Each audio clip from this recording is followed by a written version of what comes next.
এককভাবে নয়, হুমায়ুনের সঙ্গে জোট করবে আইএসএফ। ঘরে বাইরে সংকটে বিধানসভা নির্বাচন যত এগিয়ে আসছে, জোট নিয়ে ততই বিড়ম্বনা। হুমায়ুনের সাথে জোট বাঁধতে কি রাজি নওশাদ সিদ্দিকীর দল? হুমায়ুনের সঙ্গে বৈঠকে কাল হলো। এদিকে সিপিএম এর বৈঠকে কি ঘটলো জানেন?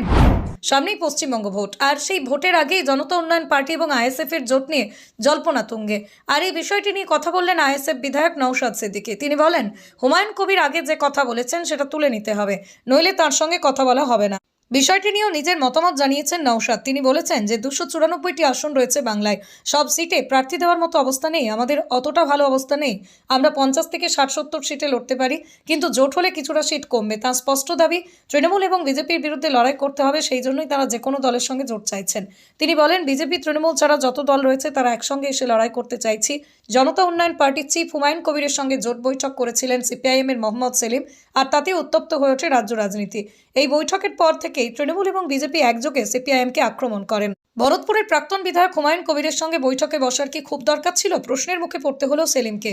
দিন কয়েক আগে এক সন্ধ্যায় একটি হোটেলের ঘরে কথা হয় দুজনের। হুমায়ুন কবির সেই বৈঠক থেকে বেরিয়ে জানান, খুব ভালো কথাবার্তা হয়েছে সিপিএম এর রাজ্য সম্পাদকের সঙ্গে।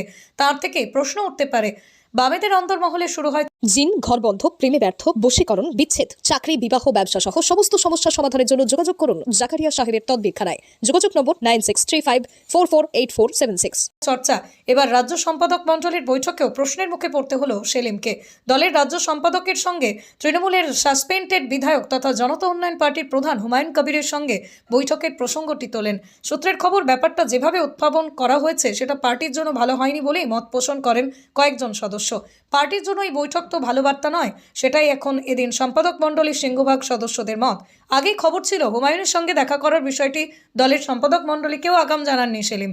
জানিয়ে আলিমুদ্দিন একাংশের ক্ষোভ ছিল। প্রশ্ন উঠেছিল, কি এমন গোপনীয়তা যে রাজ্য সম্পাদক মণ্ডলীকে এড়িয়ে বৈঠক করতে হলো?